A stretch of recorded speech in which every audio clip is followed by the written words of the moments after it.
علاج صحیح ہے نا کوئی کام نہیں. السلام علیکم جی، میں ڈاکٹر مراد. اور یہ آپ کیس دیکھ سکتے ہیں، یہ ایڈلٹ ایڈیما کا کیس ہے. یہ دیکھیں سارا اس میں واٹر ہے، پانی ہے. اس کے ہونے کی مین وجہ یہ ہے کہ جب آپ کے جانور کا اسپیشلی بکری کا یا کسی گائے بھینس کا جب لاسٹ ٹائم میسج چل رہا ہوتا ہے، آخری ٹائم میسج چل رہا ہوتا ہے، آپ اس ٹائم اپنے جانور کو نمکیات یا نمک والی چیز کم سے کم دیں، جس وجہ سے یہ ایشو ہوتا ہے. جب آپ اپنے جانور کو نمک یا کوئی سا کی چیز دیتے ہیں تو اس سے یہ والا مسئلہ ہوتا ہے. تو پھر دوسری بات یہ ہے کہ اس مسئلے کو اکثر حضرات جو ہمارے فیلڈ میں کام کر رہے ہیں وہ مس انڈرسٹینڈ کرتے ہیں، مس ڈائگنوز کرتے ہیں.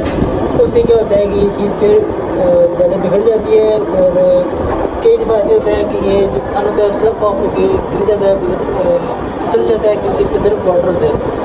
تو اس کا جو بہترین علاج ہے وہ علاج کروائیں تاکہ آپ کے جانور ٹھیک ہو. صحیح ہے.